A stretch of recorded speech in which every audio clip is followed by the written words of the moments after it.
Hi, everyone, and welcome to the Horror Room. So, this week I thought we'd take a look at some of my favorite films from some of the best franchises out there. Now, there's more that I could have, included in this list, and actually, now that I'm thinking about it, yeah, why didn't I include that? What the hell? I'm gonna add this on the fly right now to my list because I was like looking at it. I'm like, how did I not? Okay, well, hold on. Okay, so now I'm gonna have to remember that on the other list too. Um, but for this week, we're gonna be taking a look at some of the best movies from some of the best franchises. Now, before everyone starts throwing rocks at me, these are my personal picks. I know they're not gonna align with everyone's tastes, but these are my recommendations, and I'll tell you why for each film. Some of them you may agree with, some you may not. So if you have a favorite, let me know down below which one's your favorite out of the series I'll be talking about. So first off, we'll just jump right into the one I grabbed right in front of me because I couldn't believe I forgot Texas Chainsaw. Texas Chainsaw Part 2. Now, I know a lot of people are probably thinking you didn't choose the original, you didn't choose the remake. No, I really love the second movie. I remember the first time I saw this, and I was expecting, more of the same like the original. But this one really comes out of left field and it's kind of crazy. It's kind of wacky. You got those guys driving around and they're just, being idiots, calling up the radio station, messing with Slim. And then, wait, is that her name? Slim? I'm pretty sure it is. Or something. It's something funny. But yeah, they're like messing with her. And of course, Leatherface attacks them and kills them on the air. Um, and just everything about this movie is so insane and crazy and funny. Of course, you have Chop Top and his "lick my plate, you dog, Nick," and you got Dennis Hopper with the chainsaws. There's a random dude that when like Dennis Hopper's going to buy the chainsaws, and he's like, "Can I test him out or something?" And he goes outside to test him out, and the guy's watching him. He says, "You can subtitle this too." He says, "Oh my kid banana." I don't know what the fuck that means, but it's great. And this movie, come on, it's Texas Chainsaw 2. It's the only film in the franchise that can get away with being so goofy but so perfect. And like, yeah, it's not full horror, but it's got some creepy moments, bring back the grandpa. So yeah, there's my pick for that. For the Texas Chainsaw series.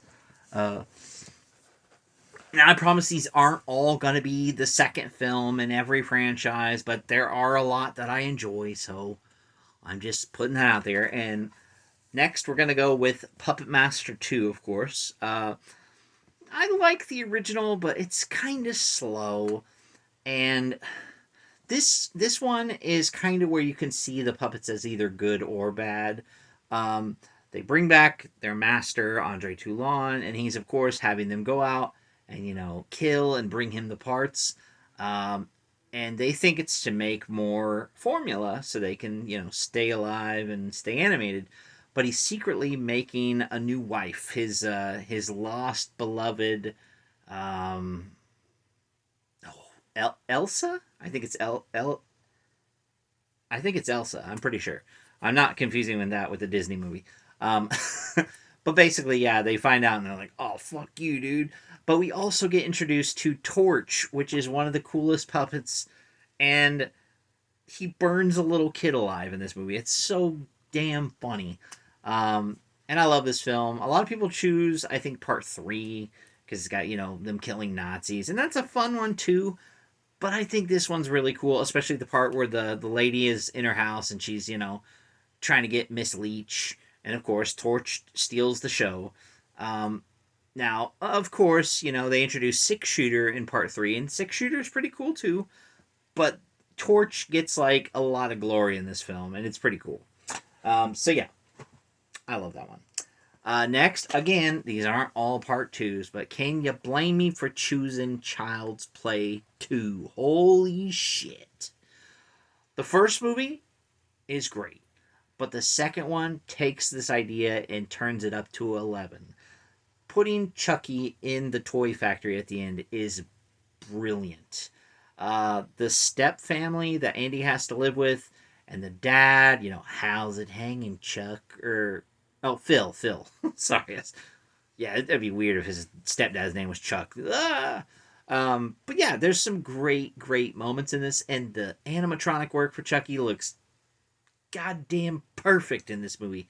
And you get some classic Brad Dourif laughing and his lines. I love when he has to lie and say, "Hi, my name's Tommy." It's great. This will always be the best Child's Play movie in my opinion. Next, moving on, we have Leprechaun 3. Now, Leprechaun is one of those series that's kind of like all over the place in terms of enjoyment. But they got it super right when they stuck him in Vegas. Just like putting Chucky in the toy factory at the end, putting the Leprechaun in Vegas. Now, I know it wasn't all Vegas. There was like some cheating they did. They shot in Canada, I think it was. But a lot of the stuff with like the magician and like the lady that he like blows her ass and her lips up. It's so funny. Plus, you get the guy that like he kills by filling him with gold. That's crazy. But yeah, and then you got you got the guy that basically is turning into a werewolf leprechaun. Like he's transforming. It's so crazy and insane, but it's so much fun. Um, this is honestly, I think, where they should have ended the series, and it would have been perfect. But we did get some okay ones after that. Ironically, no, unironically, I love the Hood movies too. And it's nice that he went along and did those. Now, but yeah, we'll get to the other ones. Let's see. I'm gonna choose. Oh, there we go. Hellraiser, the first one. I mean, the second one's pretty good. The third one, a lot of people love, hate. I think it's fun, but the original cannot be topped, and I cannot stress how cool it is because up until the reveal of like the Cenobites, you think it's mainly Uncle Frank, and then he's like getting Julia to do his dirty work and bring him in so you can, get me stronger. And then like the fact that he ends up skinning Christie's dad and wearing him like a fucking suit, and then he's like, "Come to daddy." It's like, ugh, it's creepy. But then you add the Cenobites in, and she's making the deal with them, and that ending with catching Uncle Frank and ripping him apart. Oh, it's so great. And you even got that weird monster that's in the wall at the hospital. And it's a very frightening movie, and it's so damn cool. Now later on, they kind of messed the series up because they did like these direct-to-video movies that weren't even Hellraiser films to begin with, but they wanted to keep the rights. So they just said, yeah, slap Hellraiser on the title and add Doug Bradley. Good enough.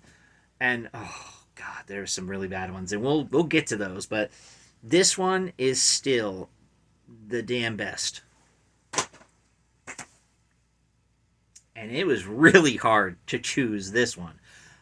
Because I'm a sucker for Jason Takes Manhattan. But even I have to admit that movie is very flawed in terms of the story.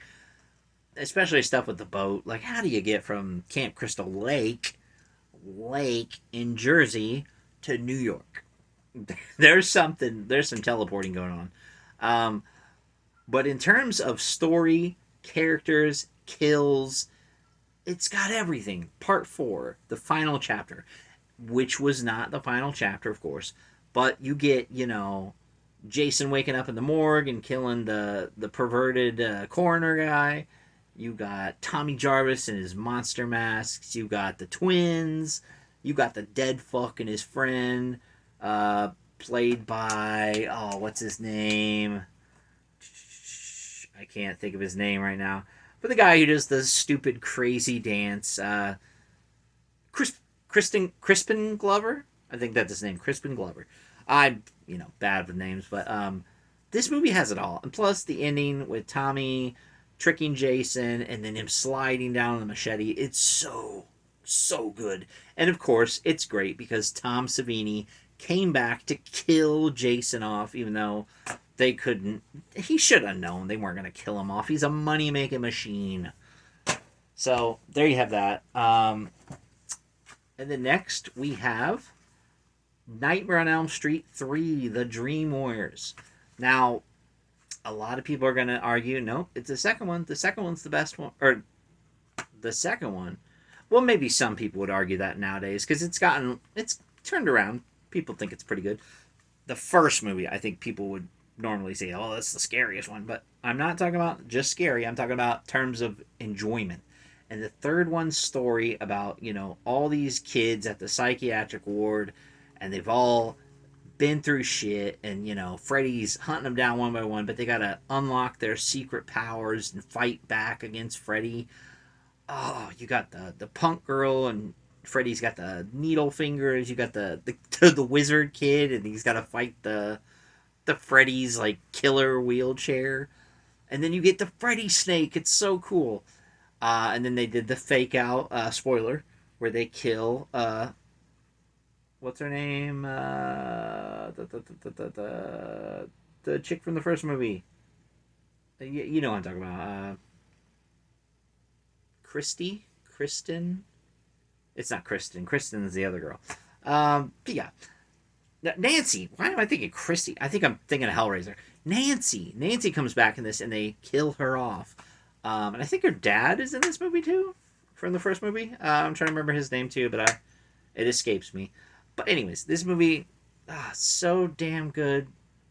It's almost perfect. You go, welcome to prime time, bitch. This was like the birth of Funny Freddy. He has a lot of good one-liners in this movie, but they're not too over the top. It was like the perfect balance of he's creepy and he's cool and has some good one-liners. So who doesn't love Dream Warriors? And last but not least, this one's going to ruffle a lot of feathers, but damn it, I am a sucker for Halloween H2O. Yes, we all know the first one's great. There's debates about the second one.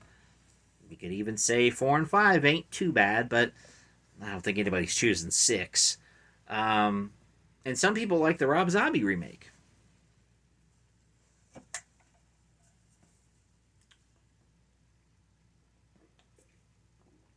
I would do a spit take, but I have a bunch of tapes in front of me. I'm not doing that. So yeah, if you choose the Rob Zombie remake, that's your mistake. But Halloween H2O, let me tell you, the hype was real when I heard about this coming out. I'd seen most of the originals, and I knew who Jamie Lee Curtis was, and I was like, oh gosh, she's coming back.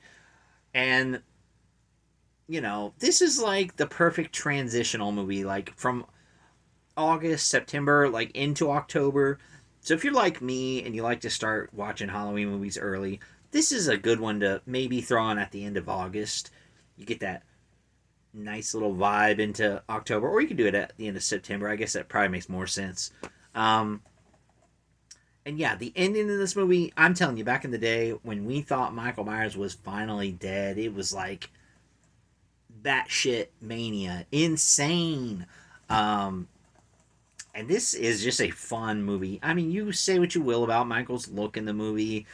Maybe the kills aren't too creative, but I've always thought it wasn't really about the kills with a Halloween movie. It's always about the scares and the fun, and you get the sweet music. Now the only thing it's missing is Loomis, of course, because he died before this came out. But I'm sure they would have worked him into it somehow. But I just think this is a fun movie. A lot of people, I could have done the Scream series, but I was like, you know what? Fuck Scream. This was my Scream back in the 90s, is Halloween H2O. So yeah, there you have it. There's my top picks for these various franchises. Now, you might be saying to yourself, well, what about the worst ones? Well, I'm doing that next week. So stay tuned for that. I can't say it's going to be a terrible experience, but it's not going to be as fun. But I'll let you know the ones that stink to try and avoid, at least in my opinion, like I said. So thanks for watching, and I'll see you next week.